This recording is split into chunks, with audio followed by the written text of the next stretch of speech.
Holy smokes, I can't believe what was just said both about the Federal Reserve, but then also a huge warning from a company, major American company, that's giving us a red flag, and it's often considered a red flag for the economy.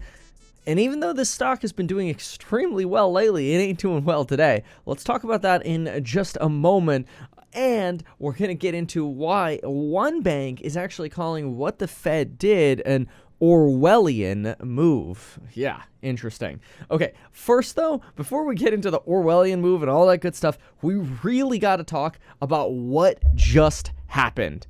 And what just happened is so many of you wanted that coupon code that expired at lunch. We couldn't get back to the rest of the emails, so we've extended it until midnight. We had a flash sale going on, so that way if you want to sign up for the courses on building your wealth, get in to those course member live streams. You want to be a part of those for life. You pay once, you're in forever. Go to meetkevin.com. We've extended it until midnight just to make it a little easier, given that we've gotten so much interest in following up after that expiration at lunchtime. So again, it's extended for a few extra hours, just until midnight. Flash sale on the courses on building your wealth. You pay once, you have lifetime access forever. So if you want to know what's going on as hedges, if you want to compare and go, okay, I want to inverse trade, Kevin, you could do that. Whatever you want.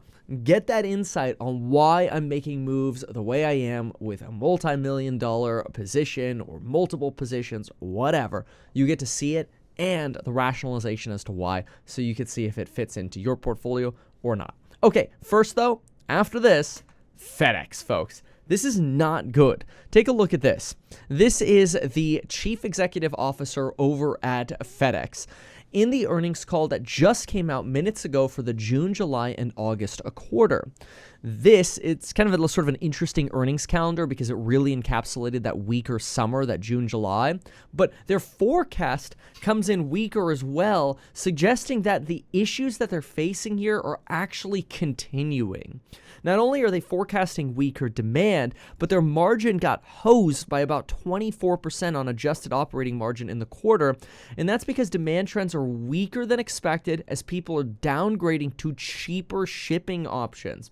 Folks, this is FedEx, and if you look at FedEx stock right now in after hours, it's down about 11%.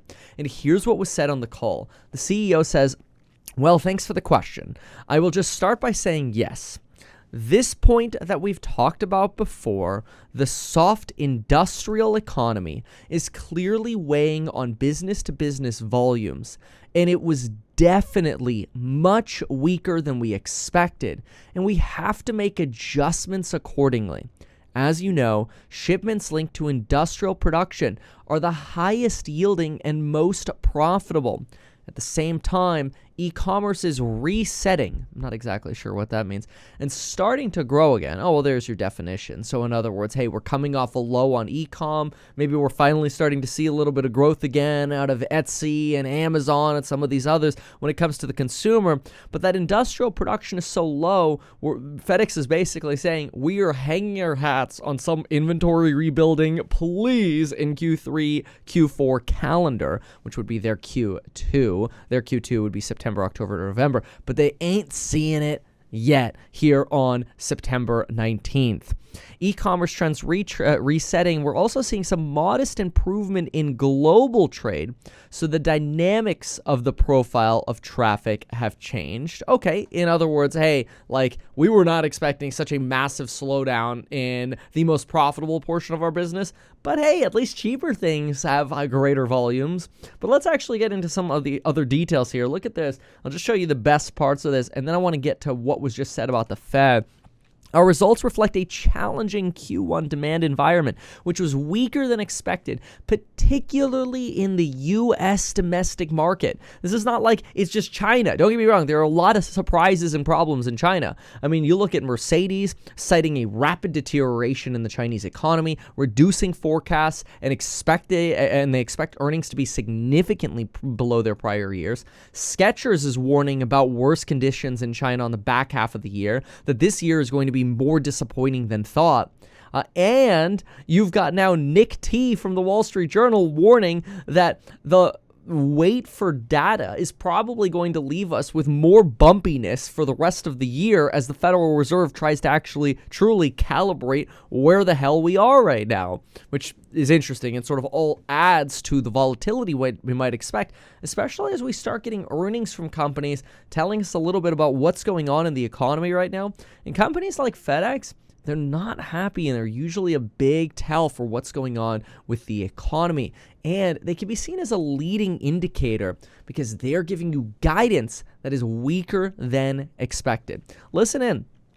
Our results reflect a challenging Q1 demand environment, which was weaker than expected. Weakness in industrial economy pressured our business-to-business volumes, particularly in the U.S., and even though we had increased demand for our lower profit services, some of this demand increase was driven by a shift in preference. So it's not like people were actually shipping more. It's that instead of shipping things with a priority service, they were using deferred services. In other words, people are expediting their shipments at lower rates than they've used to, something that is typically associated with a harder environment for the consumer or a time when the consumer is feeling more strain. You'll see more of this from them. Volumes were pressured, led by weakness in the U.S. market. Not great. Let's go to the next page here. Actually, we had one more note here. At the midpoint of our outlook range, we expect the demand environment to moderately improve as we move throughout the year, driven by a slight recovery in the industrial economy, e-commerce growth, and low inventory levels. We anticipate some improvement in the pricing environment skewed towards the second half of the year, which means they're not going to be able to make any improvement for Q2 in terms of pricing because right now they're just trying to get volumes back. And while they're hopeful that things might get better, so far they have not been getting better. Increased demand in the international economy helped offset some of the pain. So actually, wild here, the outside of U.S. market was actually doing better for FedEx. And when they give guidance, they suggest, yes, maybe at the high end, we can actually expect some increases in industrial production. But at the low end of their guidance, they suggest that the demand environment could continue to remain being very competitive and that the industrial economy remains challenged. It's not great going into Q2, especially as they face a contract termination headwind with the U.S. Postal Service on top of that. So not great. If we keep going to another note here, look at this. Pretty dramatic changes when you talk about the mix shift that we experienced, and volumes were there. Volumes were pretty strong, but again, that same volume, that, what they call strong, it's just basically the moving of volume from one service to another to the cheaper service, was surprising to them and something that they didn't expect, and something, again, that they generally don't see, with the exception of times when the consumer is really, really pressured. So not great, not a good report here at all from FedEx. Now, on top of this, I find it very interesting, Rabobank's piece on the Fed as well as Scotia Bank on the Fed. Take a look at some of these comments here. After the FOMC cut to 50 basis points, as only in the past crises, Jerome Powell didn't tell us what was behind the recalibrating. And so they are asking themselves at Rabobank, wait a minute, what? A 50 basis point cut as a message that the economy is strong? So does that mean if they cut by 75 basis points, the economy is booming? This sounds like something out of George Orwell's 1984. War is peace, freedom is slavery, and ignorance is strength. So when you start putting together some of these pieces, such as the Bloomberg piece here via Yahoo Finance, FedEx slumps on quarterly profit miss, and you have this quote here, the sense of urgency isn't there to pay extra for ultra-fast shipping, said Bloomberg Intelligence. That usually happens when things are kind of tough, when people are trying to save money, when they're strained. When you have this, combined with a lot of folks sort of raising their eyebrows at the Fed going, wait a minute, why did you go 50 and not tell us why? At the same time as you have other factors in the economy we've already talked about weakening, whether it's the labor market or otherwise.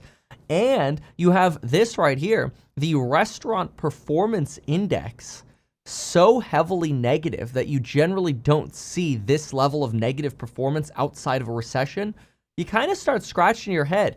What did the Federal Reserve see that freaked them out? And why aren't they giving us more clarity? This is something else that right here, Scotia Bank says as well. The FOMC is signaling more worry about the economy, but didn't say why. In doing so, they buried increased pessimism towards outlook in the remainder of their projections and offered no explanation of why. Now, this is a sign of a Federal Reserve that would rather not tell us what weakness they're seeing other than a brief mention of the anecdotal evidence in the Beige Book, which, they tend to become a little bit more anecdotally focused at turning points in the economy, which is bad. That's why they're going 50. But it's also, it'd be nice to have a little bit more clarity because that's not coming through apparently to markets, which are going to all-time highs right now, which is fine. But it's remarkable because the underlying elements of the economy are not fine. And Jerome Powell essentially lied to us. Now, to some extent, you can't blame him because, frankly, if he comes out and says, yeah, things are bad, then the markets are actually going to crash, and then he will literally create a recession in one sentence. The problem is, this is how the Fed loses credibility again. It's not by creating a second wave of inflation. It's about lying to us about the state of the economy. And then things get so bad that now nobody believes the Fed again until they actually turn the money printers back on and people are showered with money. You know what that does for inflation, I guess, is anybody else's guess. But anyway, look at this. How can you cut 50 and project easing through 2025, yet all of a sudden we're delivering the same GDP growth forecast through the entire projection and a higher unemployment rate than you previously predicted? In the textbooks that I studied long ago, if you ease more, you probably get more growth and lower employment, all else equal. So yeah, obviously you're concerned about GDP and labor here.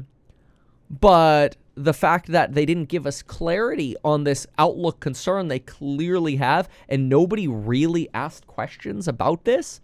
In fact, they go as far as saying Powell got away scot-free from having to explain what was happening on the economy. It's to them a sign that the Federal Reserve has now entered a new era where the Fed has clearly ended its approach of hand-holding into perfect meeting setups. And as a result, you might expect even more market volatility around the Fed because now they're kind of being a little secretive. So let's see, because we've got a lot of Fed speak coming up next week.